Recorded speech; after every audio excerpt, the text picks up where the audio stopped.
السلام علیکم ورحمۃ اللہ وبرکاتہ۔ وعلیکم السلام ورحمۃ اللہ وبرکاتہ۔ الحمد لله رب العالمين والصلاة والسلام على أكرم الأنبياء والمرسلين وعلى آله وأصحابه أجمعين. قال الله تبارك وتعالى: أعوذ بالله من الشيطان الرجيم، بسم الله الرحمن الرحيم.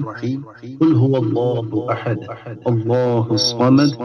لم يلد ولم يولد ولم يكن له كفوا أحد. صدق اللہ المولانا العلی العظیم۔ بارگاہ نبوت و رسالت میں بلند آواز سے عقیدت و محبت کے ساتھ درود پاک کا نذرانہ پیش کریں، پڑھیں اللہم صلی علی اللهم صل على سيدنا وآل سيدنا مولانا محمد بن الجود والكرم وعلى آله وصحبه الكريم صلاة وسلام عليك يا رسول الله صلى الله عليه وسلم آلک و اصحابک یا شفیعنا یوم الجزاء۔ عزیزان گرامی، ماشاء اللہ بہت بہترین طریقے سے ہمارا آج کا بھی یہ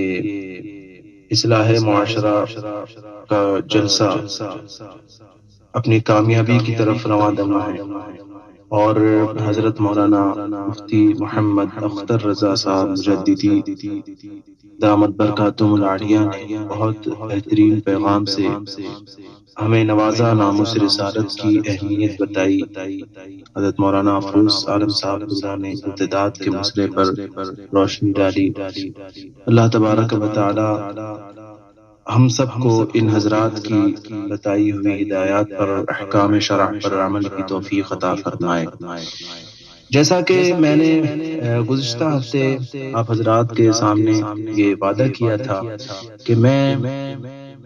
اللہ تبارک و تعالی کی توفیق سے، اس کے رسول پاک کی نظر عنایت سے انشاءاللہ تبارک و تعالی ہر ہفتے عقائد اور ضروری مسائل آپ حضرات کے سامنے پیش کروں گا۔ تو اسی سلسلے میں میں نے آیت کریمہ کی تلاوت کا شرف حاصل کیا۔ مشہور و معروف سورۃ کریمہ ہے سورہ اخلاص، قل هو اللہ احد۔ اے محبوب تم فرما دو کہ اللہ ایک ہے، اللہ الصمد، اللہ بے نیاز ہے، لم یلد ولم یولد ولم یکن له کفوا احد، نہ تو وہ کسی سے پیدا ہوا نہ اسے کسی نے پیدا کیا، اور نہ ہی اس کا کوئی ساچی اور شریک۔ عزیزان گرامی، ہمیں کیونکہ ہم ایمان والے ہیں، اللہ اور اس کے رسول کی ذات پر ایمان رکھتے ہیں، اور اللہ تبارک و تعالی کے بتائے ہوئے اس کے دین پر ہم چلتے ہیں، تو اللہ اور اس کے رسول کے متعلق ہمیں معلومات بھی ہونی چاہیے، اتنی کم سے کم جتنی جاننا ہر مسلمان کے لیے ضروری ہے کہ ہم جس خدا کے ماننے والے ہیں اس خدائے پاک کی شان کیا ہے، اس خدائے پاک کے متعلق کیا وہ ضروری معلومات ہیں جو قرآن میں بتائی گئی آیت کریمہ میں، لیکن ہم وہ نہیں جانتے، اس لیے کہ ہم قرآن پاک کا ترجمہ اپنے آپ نہیں سمجھ سکتے۔ حدیث پاک میں اللہ اور اس کے رسول کے متعلق کون کون سی عقیدے کی باتیں، ضروری معلومات بتائی گئی ہیں جو ہم نہیں جانتے اور ہمیں جاننا چاہیے، ضروری ہے۔ تو کیونکہ ہم اللہ تبارک و تعالی پر ایمان رکھتے ہیں، تو سب سے پہلے اللہ تبارک و تعالی کی ذات و صفات کے متعلق ہمیں معلومات ہونی چاہیے کہ اللہ تبارک و تعالی جو ہمارا رب ہے وہ ایک ہے، وہ موجود ہے، وہ موجود ہے اور یقیناً موجود ہے۔ ایک قوم ہے دہریہ، اس کا یہ کہنا ہے، اور جو دہریہ نہیں بھی کہلاتے، تو آج بھی بہت سے ایسے ملحد ہیں جن کا یہ ماننا ہے جو سائنٹسٹ قسم کے بھی کچھ اس قسم کے ہیں اس عقیدے کے کہ معاذ اللہ وہ اللہ تبارک و تعالیٰ کے وجود کو ہی نہیں مانتے. وہ یہ کہتے ہیں کہ اگر خدا موجود ہوتا معاذ اللہ تو وہ نظر آتا، وہ نظر آتا. اور اس طرح سے جو ضعیف الاعتقاد مومن ہیں ان کے ایمان کو چھیننے کی کوشش کرتے ہیں اور سائیکولوجیکل اعتبار سے ان کے دماغ میں اللہ اور اس کے رسول سے جو ہے وہ ارتداد پیدا کرنے کی کوشش کرتے ہیں کہ کسی طرح اللہ سے ایمان ان کا ختم ہو جائے اور ایمان اور اسلام کی دولت جو ہے وہ ہم ان کے دل سے ختم کر لیں، چرا لیں. وہ یہ اس طرح کی ذہنیت کہ وہ عقلی اعتبار سے عقل کے ترازو پر تولتے ہیں اور وہ یہ کہتے ہیں کہ خدا ہوتا تو نظر آتا. تو اس کے جواب میں دلائل ہیں، بے شمار دلائل ہیں، لیکن عام لوگوں کے سمجھنے کے لیے ایک سادی سی مثال ایک واقعے کی شکل میں آپ حضرات کے سامنے پیش کروں گا. حضرت امام جعفر صادق رضی اللہ تبارک و تعالی عنہ، آپ کی بارگاہ میں ایک شخص دہریہ، وہی دہریہ تھا، وہ آیا اور اس نے کہا کہ امام صاحب آپ یہ بیان کرتے ہیں کہ آپ کا خدا موجود ہے اور ہم اس پر ایمان رکھتے ہیں، تو مجھے یہ بتائیے کہ اگر خدا ہے تو نظر کیوں نہیں آتا؟ تو حضرت امام جعفر صادق رضی اللہ تعالی عنہ جلال میں آئے اور آپ نے ایک پتھر اٹھایا اور بڑی تیزی کے ساتھ اس کے سر پہ دے مارا. بھڑک اٹھا، وہ کہنے لگا کہ امام صاحب میں نے آپ سے سوال کیا، بجائے آپ مجھے جواب دیتے آپ نے مجھے پتھر اٹھا کر مار دیا، یہ کون سا جواب ہے؟ تو امام جعفر صادق رضی اللہ عنہ فرمایا ہاں یہی تیرے سوال کا جواب. تو کہا یہ کیسے جواب ہے؟ یہ آپ نے مجھے پتھر سے مار دیا، لہو لہان ہو گیا اور میں پریشان ہوں. تو پوچھا کہ تو کیوں پریشان ہے؟ تو کہا آپ نے مجھے مارا ہے، لہو لہان ہو گیا تو پریشان تو ہونا ہی تھا، کس وجہ سے تو پریشان ہو رہا ہے؟ کہا مجھے تکلیف ہے. کہا کیا تکلیف ہے؟ تو اس نے کہا میرے سر میں درد ہے، آپ نے جو مجھے مارا تو مجھے تکلیف ہے اور مجھے درد ہو رہا ہے، اسی درد کی وجہ سے میں پریشان ہوں اور وہ درد ہے. امام اعظم نے امام جعفر صادق رضی اللہ تعالی عنہ نے سے پوچھا درد ہے؟ تو کہا ہاں ہے. تو کہا اگر ہے درد تو دکھا، درد کہاں ہے؟ اگر درد ہے تو دکھا. اس نے کہا کہ درد ہے تو صحیح لیکن میں آپ کو دکھا نہیں سکتا. امام جعفر صادق رضی اللہ تعالیٰ نے فرمایا بس تیرے یہی سوال کا یہی جواب ہے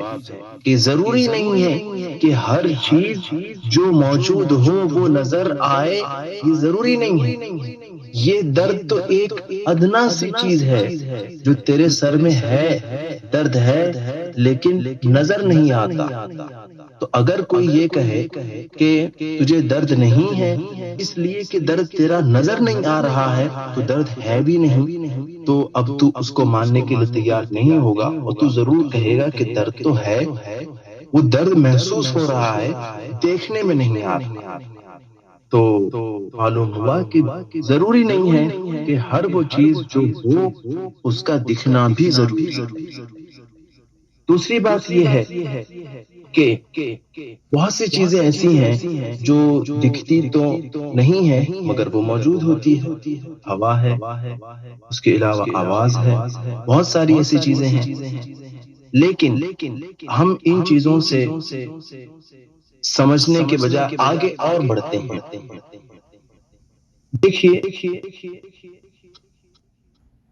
یہ دنیا کا دستور ہے کہ دنیا میں جتنی بھی چیزیں پائی جاتی ہیں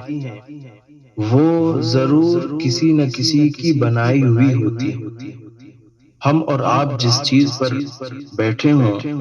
یا لیٹے ہوں یا کھڑے ہوں وہ بھی کسی نہ کسی کی بنائی ہوئی، بغیر بنائے ہمارا مشاہدہ ہے کہ کوئی چیز ہوتی نہیں ہے۔ حضرت امام اعظم ابو حنیفہ نعمان بن ثابت رضی اللہ تعالیٰ عنہ، جن کی ہم تقلید کرتے ہیں، امام اعظم کی بارگاہ میں بھی ایک دہریہ کی ایک بڑی جماعت نے مناظرے کا چیلنج کیا اللہ تبارک و تعالیٰ کے وجود سے متعلق، اور کیونکہ یہ ان کا عقیدہ ہے دہریہ کا،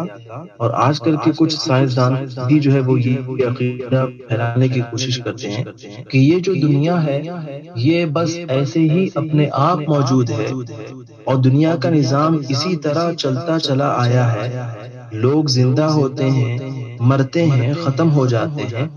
اور کوئی معاذ اللہ خدا نہیں ہے معاذ اللہ، اور یہ بس اپنے آپ بنا اور اپنے آپ یہ سب چلنے لگا، سورج چاند ستارے سب اپنے اپنے نظام میں خود بخود ہیں۔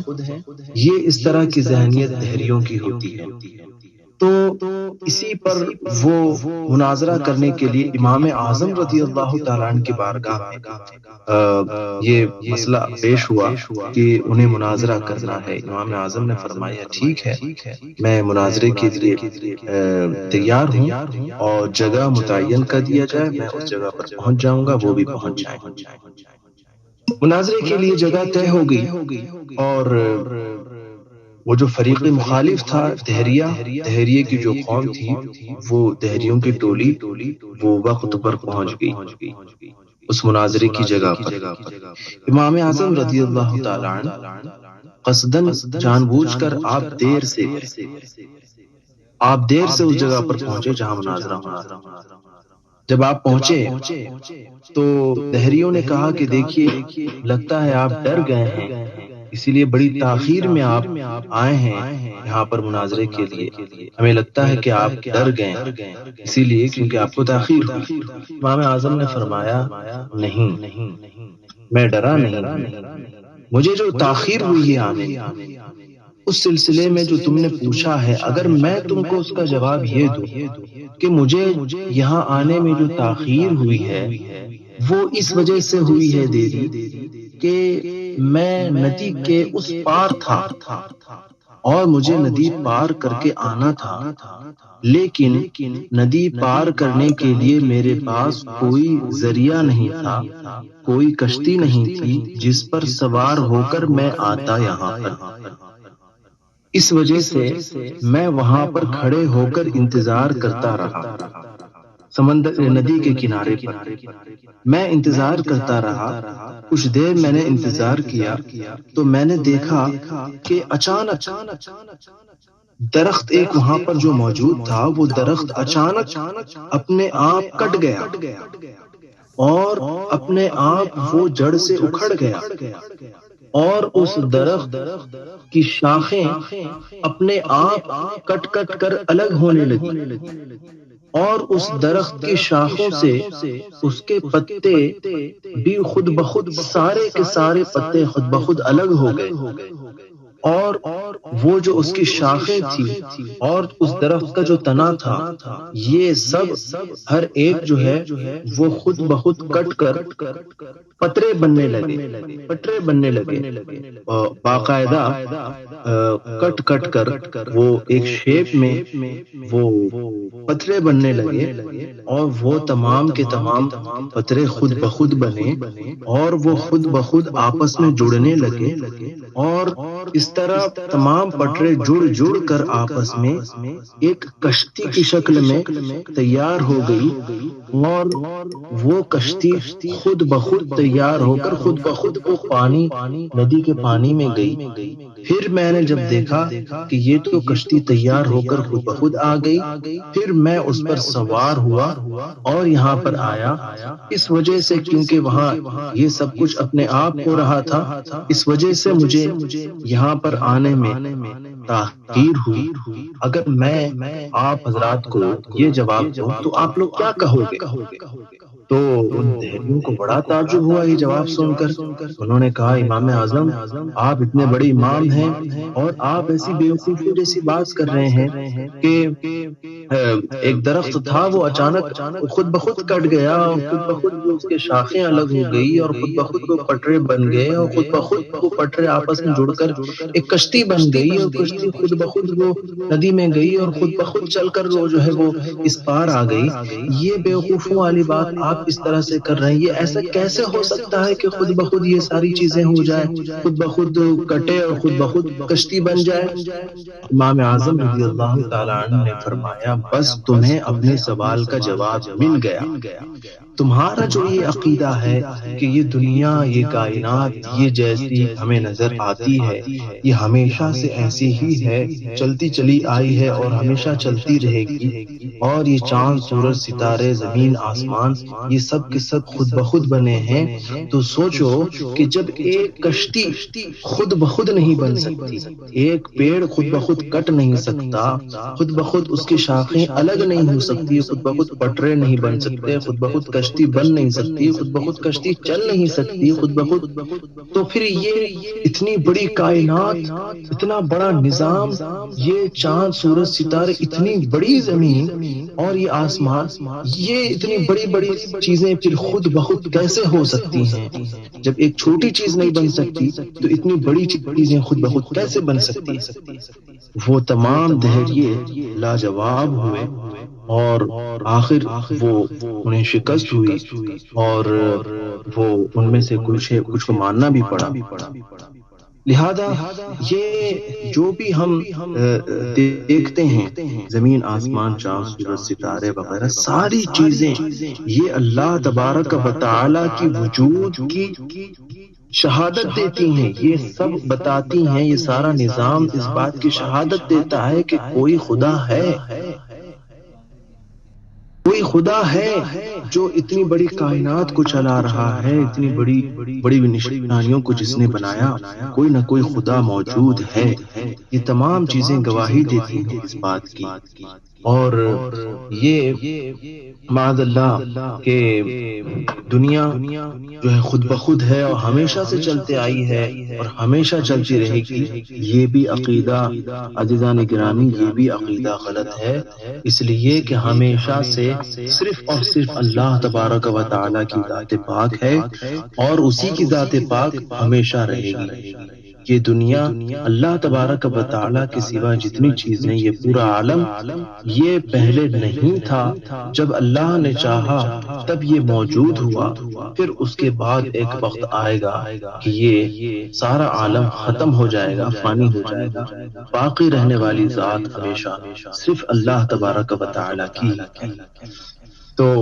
یہ لہذا اپنا ایمان اور عقیدہ رکھیں کہ یہ دنیا کی جتنی بھی چیزیں ہیں، یہ ساری چیزیں یہ گواہ ہیں اس بات کی کہ رب، ایک خدا، ایک مالک موجود ہے، جس نے ان ساری چیزوں کو بنایا، اور جس نے ان تمام چیزوں کو ایک تدبیر فرمائی اور یہ نظام بنایا، اور اللہ تبارک و تعالی ہمیشہ سے ہے اور ہمیشہ رہے گا۔ یہ عقیدہ اور یہ نظریہ کہ دنیا ہمیشہ سے ہمیشہ رہے گی، یہ بالکل غلط ہے، بلکہ صرف اللہ تعالی ہمیشہ سے ہے اور ہمیشہ رہے گا۔ یہ عقیدے کے متعلق یہ کچھ باتیں میں نے آپ حضرات کے سامنے پیش کی، اور عقیدے کی اور بھی بہت ضروری باتیں انشاءاللہ تعالی، ان میں سے کچھ ایسی باتیں ہوتی ہیں کہ ہم نہیں جانتے، اور نہ جاننے کی وجہ سے اس کے خلاف کوئی بات آ جاتی ہے، تو غلطی سے بھی اگر ہم نے اسے تسلیم کر لیا تو خدا نخواستہ پھر وہ اسلام سے نکل جانے کا اندیشہ ہوتا ہے۔ تو وہ تمام باتیں ہم انشاءاللہ تبارک و تعالی عقیدے کی آئندہ ہفتے بتائیں گے۔ یہ کچھ عقیدے کی باتیں ہوئی، اور مسائل کی کچھ باتیں ابھی میں آپ حضرات کے سامنے پیش کرتا ہوں۔ مسائل میں جو کتابیں ہیں ان میں بھی یہ ایک ترتیب ہے کہ کیونکہ نماز ہی وہ عبادت ہے جو اہم العبادات یعنی تمام عبادتوں میں سب سے بڑا فرض جو ہے وہ نماز ہے، اور نماز کے لیے کچھ شرطیں ہیں۔ نماز جب ہم پڑھیں گے نا تو نماز اس وقت تک صحیح نہیں ہوگی جب تک کہ 6 شرطیں نہ پالی جائیں۔ جو 6 شرطیں ہیں ان میں سے پہلی شرط یہ ہے کہ پاکی ہونی چاہیے۔ نماز کے لیے پاک ہونا ضروری ہے۔ طہارت اس کو کہتے ہیں طہارت۔ طہارت میں 2 طرح کی طہارت ہوتی ہے، ایک ہے طہارت صغرا اور ایک ہے طہارت کبرا۔ طہارت صغرا یعنی چھوٹی طہارت، طہارت کبرا یعنی بڑی طہارت۔ طہارت صغرا یعنی جو چھوٹی طہارت ہے وہ ہے وضو، اور بڑی طہارت یہ ہے غسل یعنی نہانا۔ تو ہم چھوٹی طہارت یعنی وضو کے متعلق ہم یہاں پر بات کرتے ہیں، اور وضو کے کچھ فرائض ہیں، یعنی کچھ وضو میں کچھ باتیں فرض ہیں، کچھ سنت ہیں، مگر ہم وہ فرض بھی بتا دیتے ہیں اور وضو کرنے کا جو سنت طریقہ ہے، صحیح طریقہ وہ بھی بتا دیتے ہیں۔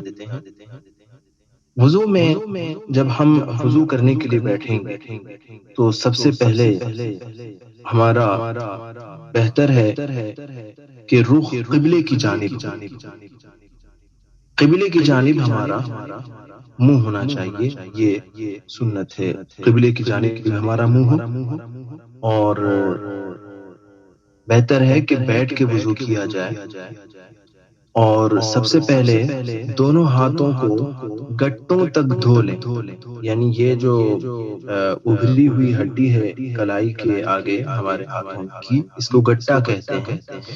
گٹوں تک دونوں ہاتھ کو دھو لینا ہے بسم اللہ الرحمن الرحیم پڑھ کر، پھر اس کے بعد مسواک کرنا ہے، اور داہنے ہاتھ سے مسواک کرنا ہے۔ مسواک یہ بہت عظیم عبادتوں میں اس کا شمار ہوتا ہے، اور رسول پاک صلی اللہ تعالیٰ علیہ وسلم نے اسے بہت پسند فرمایا ہے، اور فرمایا ہے کہ اگر میں اپنی امت پر دشوار نہ سمجھتا تو مسواک کو اپنی امت پر فرض قرار دے دیتا۔ بڑی یہ فضیلتوں والی مسواک ہے، اور اگر کسی کے پاس مسواک نہ ہو تو وہ انگلی ہی سے مسواک کی طرح اپنے دانتوں کو مل لے، پھر اس کے بعد کلی کرے، 3 مرتبہ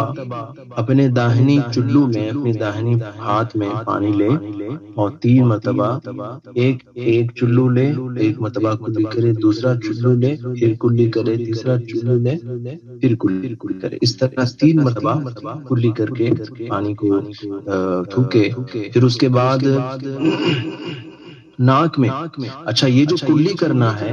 اس میں بھی خیال یہ رکھنا ہے کہ کلی کرنے میں ایسا نہیں ہے کہ بس منہ میں پانی لیا اور تھوک دیا۔ منہ میں جب آپ پانی لیں گے کلی کے لیے تو کوشش کریں کہ منہ کے اندر کے پورے حصے میں پانی پہنچ جائے، زبان کے نیچے بھی پانی پہنچے، دانتوں کی اور داڑھوں کی جڑوں تک بھی پانی پہنچے، حلق کے بالکل پچھلے حصے تک بھی پانی پہنچ جائے، یعنی آپ پانی کو پورے منہ میں گھما لیں، جلدی سے سیکنڈوں کا کام ہے، جلدی سے آپ پانی کو پورے منہ میں گھما لیں، اس کے بعد آپ تھوکیں، تو یہ صحیح طریقے سے کلی ہوگی۔ پھر اس کے بعد آپ داہنے ہاتھ سے ناک میں پانی چڑھائیے۔ ناک میں پانی چڑھاتے وقت کچھ لوگ ایسا کرتے ہیں کہ ہاتھ میں پانی لے کر ناک کو صرف ٹچ کر دیتے ہیں، صرف ناک کو جو ہے وہ پانی سے چھوا دیتے ہیں، اور وہ سمجھتے ہیں کہ بس یہی ہے، بلکہ ایسا نہیں ہے۔ ناک کے اندر جو ہڈی ہے پانی چڑھ کے ناک کی اس ہڈی تک پہنچ جائے، اتنا آپ کو پانی چڑھانا ہے۔ بہت زیادہ بھی آپ کو پانی نہیں کھینچنا ہے کہ دماغ تک پہنچ جائے پانی چڑھ کر، اتنا بھی زیادہ نہیں کھینچنا ہے، اتنا ہی کھینچنا ہے کہ ناک میں جو ہڈی جہاں شروع ہوتی ہے ناک کے اندر وہاں تک پانی پہنچ جائے، اور ناک میں پانی ڈالیں، اور اس کے بعد بائیں ہاتھ کی جو چھوٹی انگلی ہے اس کو ناک میں ڈال کر ناک صاف کر لے، اور اس پہ ناک پہ زور زور لگا کر بھی جو اس میں جو میل ہے اسے نکال کر صاف کرے. اور ناک صاف کرنے کا یہ جو طریقہ ہمارے اسلام نے تعلیم فرمایا ہے بزرگوں نے، یہ بڑے بڑے سائنسدانوں نے اس کے بارے میں بتایا کہ یہ اتنا مفید ہے، ناک صاف کرنا اور ناک چھڑکنا اتنا مفید ہے کہ اس کے بڑے فوائد ہیں. یہاں تک کہ ہمارے والد صاحب قبلہ حضرت مولانا سید عبد الجلیل رضوی صاحب قبلہ کے پاس ایک صاحب آئے اور وہ کہنے لگے کہ میرے ایک ساتھی ہیں ڈاکٹر، وہ جین ہیں، وہ دوسرے مذہب کے جین مذہب کے ہیں وہ، اور انہوں نے اسلام کو پڑھا اور وہ جو متاثر ہوئے تھے اسلام کی بات سے وہ یہ تھی کہ وہ ناک میں پانی چڑھانے کا جو کانسیپٹ ہے اسلام میں وہ بڑا زبردست ہے. وہ ڈاکٹر ہیں.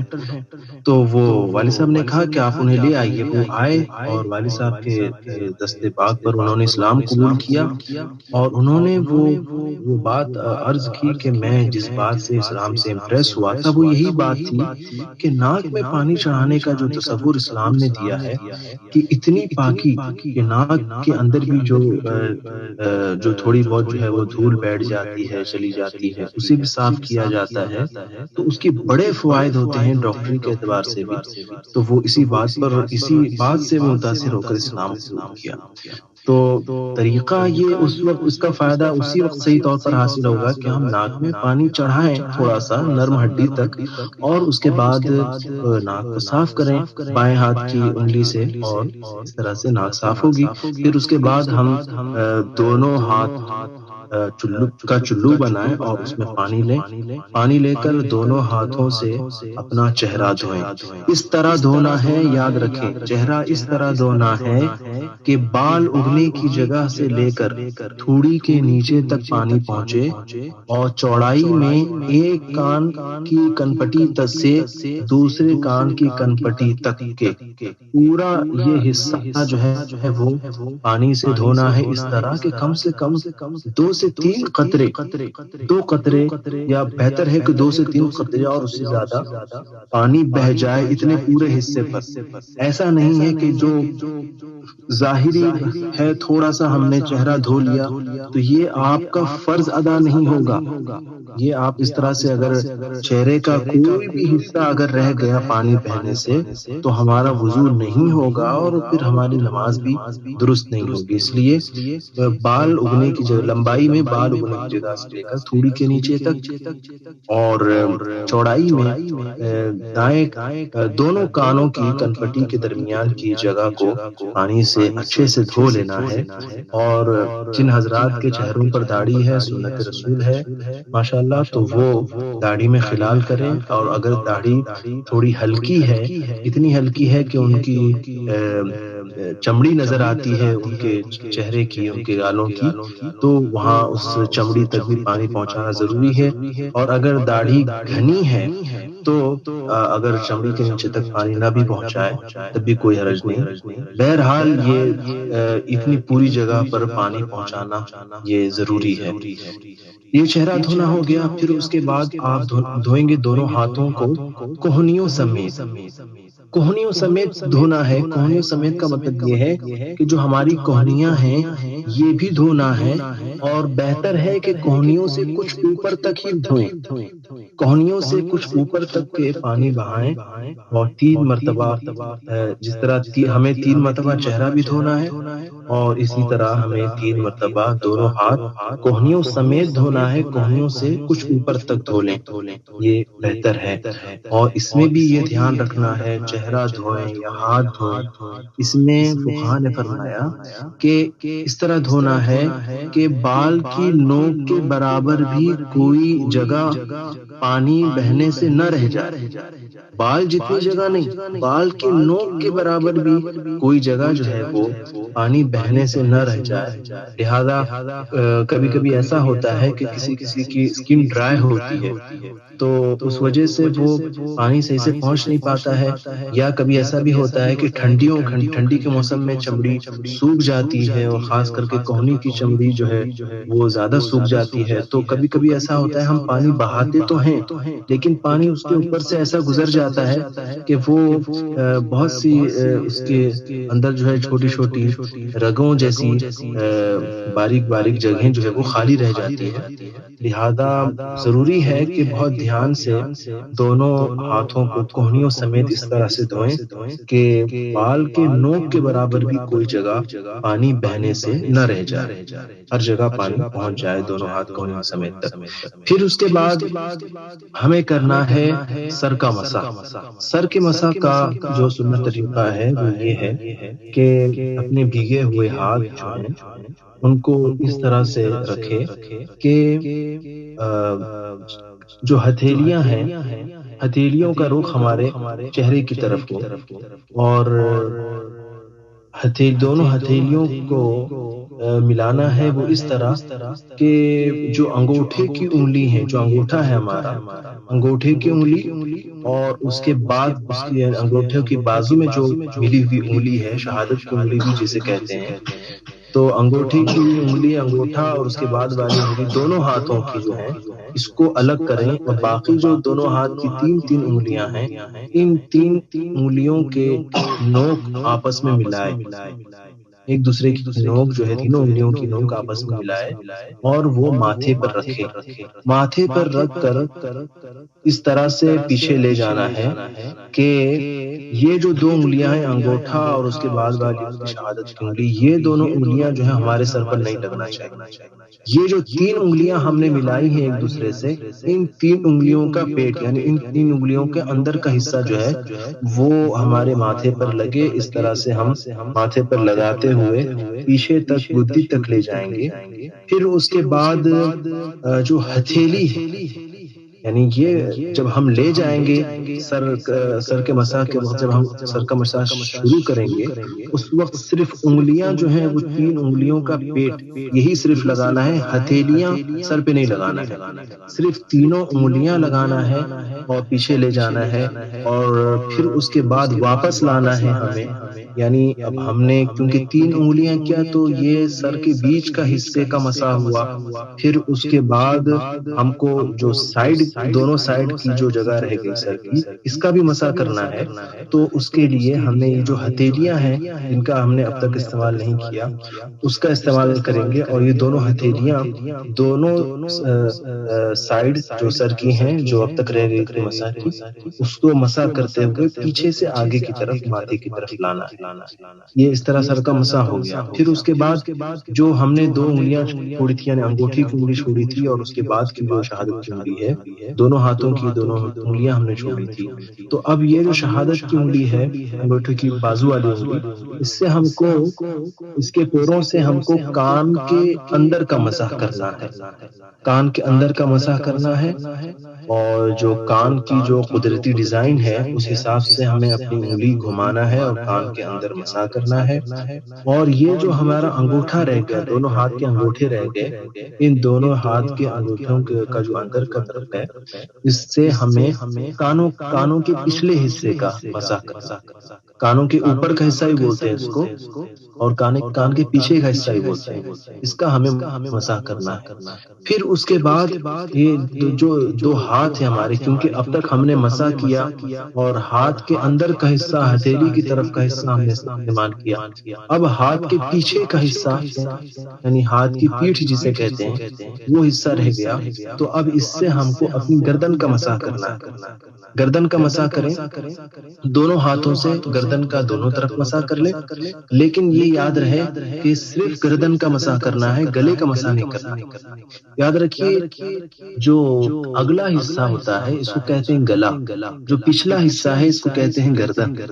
تو جو مسح ہے وہ گردن کا ہے، گردن کا مسح کرنا ہے،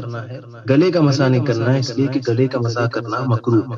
تو صرف گردن کا مسح کرنا ہے، ہاتھ آگے نہیں. اور گردن کا یہ مسح ہو گیا. پھر اس کے بعد ہمیں اپنے دونوں پیر دھلنا ہے، وہ اس طرح سے کہ ہمیں انگلیوں کی طرف سے دھونا شروع کرنا ہے. پیچھے کی طرف سے نہیں شروع کرنا ہے پیر دھونا، بلکہ انگلیوں کی طرف سے دھونا شروع کرنا ہے. انگلیوں کی طرف سے اس طرح سے آپ پیر دھوئیں کہ جو انگلیاں ہیں انگلیوں کے درمیان خلال بھی کریں، یعنی ہر دو انگلیوں کی جو درمیان کی جگہ ہے اس میں بھی جو ہے وہ انگلی سے ان جگہوں کے درمیان جو ہے وہ ڈال کر وہاں بھی پانی پہنچائے، اور اس طرح سے انگلیوں کی طرف سے دھوئے، اور پورے پیر کو گٹوں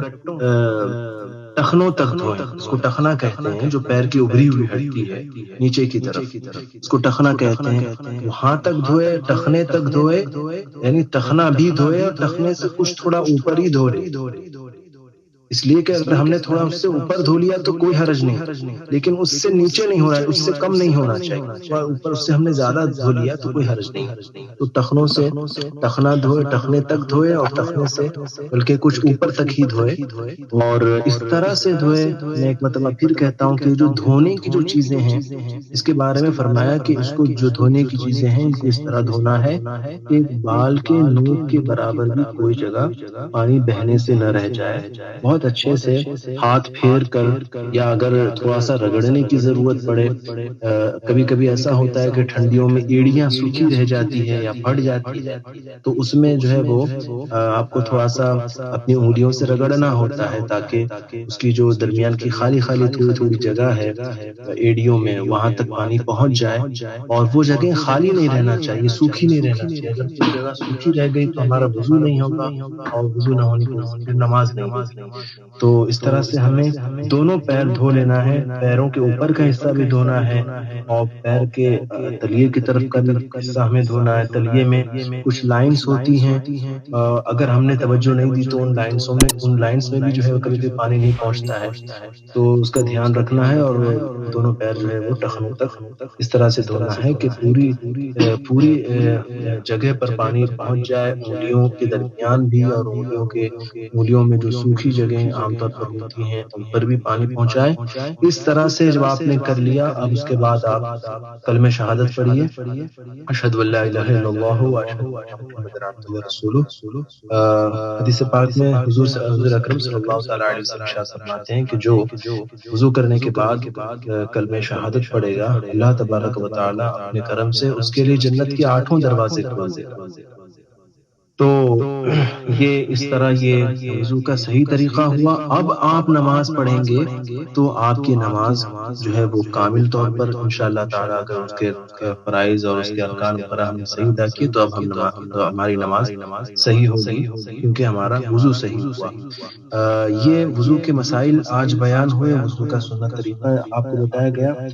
اللہ تبارک و تعالیٰ ہمیں اس پر عمل کی توفیق عطا فرمائے، اور ہماری عبادتوں کو ہمیں اس کے درست طریقوں پر ادا کرنے کی توفیق عطا فرمائے، اور جو کچھ کہا گیا اپنے فضل و کرم سے ہمیں اس پر ثابت قدم رہ کر ہمیں اس کی ترویج و ارشاد کرنے کی توفیق عطا فرمائے، خود ہمیں بھی عمل کی توفیق عطا فرمائے، اور ہمیں اپنے گھر والوں کو، اپنے دوستوں، اپنے سہیلیوں، اپنے رشتہ داروں کو بھی یہ باتیں بتانے کی توفیق عطا فرمائے۔ اللہ تبارک و تعالی ہمارے آج کے اس پروگرام کو قبول فرمائے، اور دنیا و آخرت میں اس کی بہتر جزا عطا فرمائے۔ رب اغفر لي وتب علي انك انت التواب الرحيم، لا اله الا الله محمد رسول الله صلى الله عليه وسلم۔